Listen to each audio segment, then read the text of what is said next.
Are you ready to venture into the shadows of forgotten myths? Join us as we embark on a thrilling quest to uncover the untold story of Medusa's lost sister, a powerful Gorgon huntress whose legacy holds the key to understanding the true nature of these legendary beings. Prepare for a journey that will unravel secrets and reveal the untold saga of the Gorgon lineage. When you think of the Gorgons, one name immediately springs to mind: Medusa, the snake-head maiden, cursed by Athena, whose gaze could turn men to stone. Her story is one of tragedy, monstrosity, and ultimately defeat at the hands of the hero Perseus. But what if I told you that Medusa wasn't alone? That she had two sisters, equally formidable, whose stories have been lost to the annals of time, overshadowed by their more famous sibling.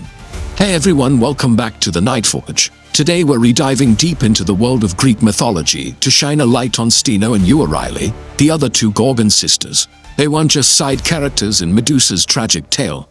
They were powerful, immortal beings with their own identities, strengths, and stories. Why were they immortal while Medusa was not? What did they do after Medusa's death? And what can their legacy tell us about the true nature of the Gorgons? Let's peel back the layers of myth and find out. To understand Stheno and Euryale, we first need to go back to the beginning. According to the ancient Greek poet Hesiod, the Gorgons were the daughters of Phorcys and Stheno, two primordial sea deities who also gave birth to a host of other monstrous creatures. This lineage is crucial. It places the Gorgons among the oldest, most primal forces in the Greek mythological world, predating many of the Olympian gods themselves. Unlike Medusa, who in later myths was born a beautiful mortal woman, Stheno and Euryale were born as they were, immortal beings of immense power. Their names even hint at their abilities. Stheno, the eldest, her name means strength or forcefulness. She was known as the most ferocious of the three, said to have killed more men than both her sisters combined. Imagine that. She wasn't just a monster. She was a warrior, a force of nature personified. Then there's Euryale, the middle sister. Her name translates to far-roaming or wide-leaping, suggesting a connection to the vastness of the sea or perhaps an untamable wild nature. While Stheno was known for her brute strength, Euryale was famed for her bellowing cries. It was said her screams could shatter stone and shake the very foundations of the earth. She represented the raw, untamed voice of the wild. So we have strength, the unfettered wild. And then we have Medusa, whose name means guardian or protectress. This is where the story gets complicated and tragic. In the most popular version of the myth, popularized by the Roman poet Ovid, Medusa was a beautiful priestess of Athena when she was assaulted by the sea god Poseidon within Athena's temple. The goddess, in a fit of rage and jealousy, did not punish Poseidon. Instead, she punished the victim, Medusa, transforming her beautiful hair into a writhing mass of venomous snakes, and cursing her so that any living creature who looked into her eyes would be turned to stone. And, most cruelly, she stripped Medusa of her immortality, making her vulnerable. This act of divine injustice is the central tragedy of Medusa's story.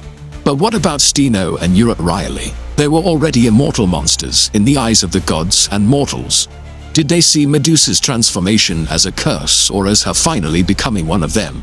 The myths are largely silent on this, forcing us to read between the lines. We can imagine their reaction to their mortal sister suddenly being twisted into a form like their own, yet made fragile, destined to die.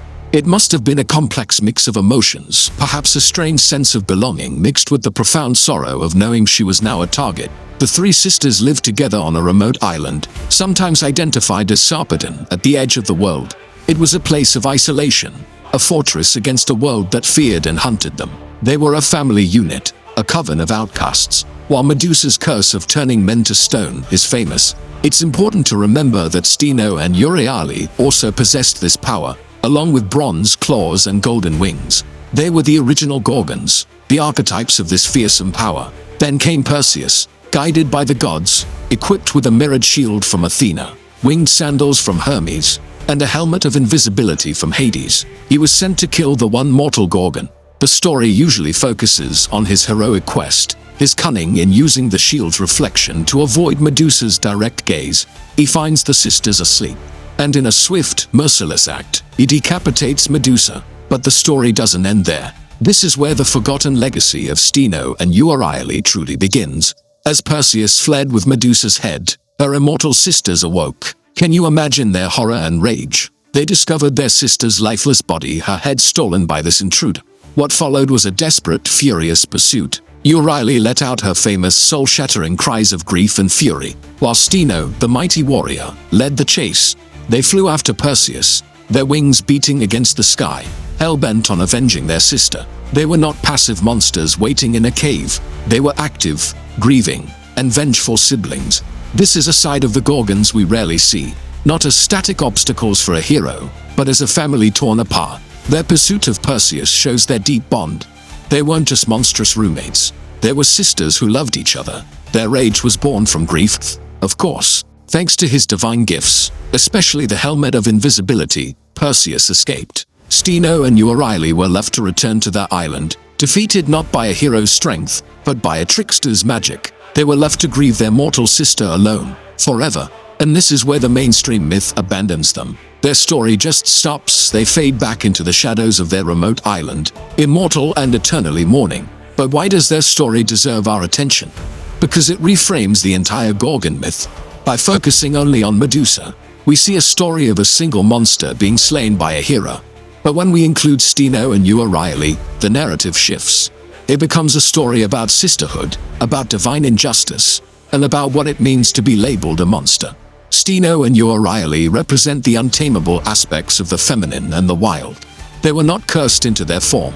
They were born of primordial power. They existed outside the neat, patriarchal order of the Olympian gods. They were a threat not just because they could turn men to stone, but because they were powerful, independent females who could not be controlled. They didn't need a man, a king, or a god to define them. Their immortality, contrasted with Medusa's mortality, serves a powerful symbolic purpose. Medusa, the mortal, becomes the focal point of human interaction, the target of a hero's quest, a victim of divine wrath. Her story is relatable in its tragedy, but Stheno and Euryale represent something older, more enduring. They are the eternal, unchanging forces of nature. You can't defeat them, you can't kill them, you can only avoid them. They are the storm, the earthquake, the untamed wilderness that persists long after human heroes have come and gone. By forgetting them, we sanitize the myth. We turn the terrifying primordial power of the Gorgons into a simple monster of the week story. Perseus becomes a hero for killing a monster, and we forget that he was sent to kill a victim of horrific abuse, and that in doing so he devastated a family. Thus reconsider the term monster. The word comes from the Latin monstrum, which means an omen, a warning, often a divine one. Perhaps Stheno and Euryale weren't just monsters in the modern sense. Perhaps they were a warning against the hubris of men, a warning from the wild, primal world that the civilized order of the gods and humanity could never fully tame. Their legacy is one of fierce loyalty and enduring strength. They were huntresses, warriors, and above all, sisters. They watched the gods toy with their family, watched a hero murder their sibling, and were left to carry the weight of that grief for eternity. Their story is a powerful reminder that in mythology, as in life, there are always more perspectives than the one told by the victors. The next time you see an image of Medusa, don't just see the monster. See the sister, and think of the two immortal guardians who outlived her, who carried her memory, and whose furious, grieving cries still echo in the forgotten corners of the mythological world. They are Stheno and Euryale, the Forgotten Gorgons, and their story of power, fury, and unbreakable sisterhood is a legacy that deserves to be remembered. Thank you so much for joining me on this journey into the shadows of myth. If you enjoyed uncovering this forgotten story, make sure to like this video, subscribe to the channel, and hit that notification bell so you don't miss our next deep dive. What other forgotten figures from mythology should we explore? Let me know in the comments below. Until next time, keep questioning the stories you've been told.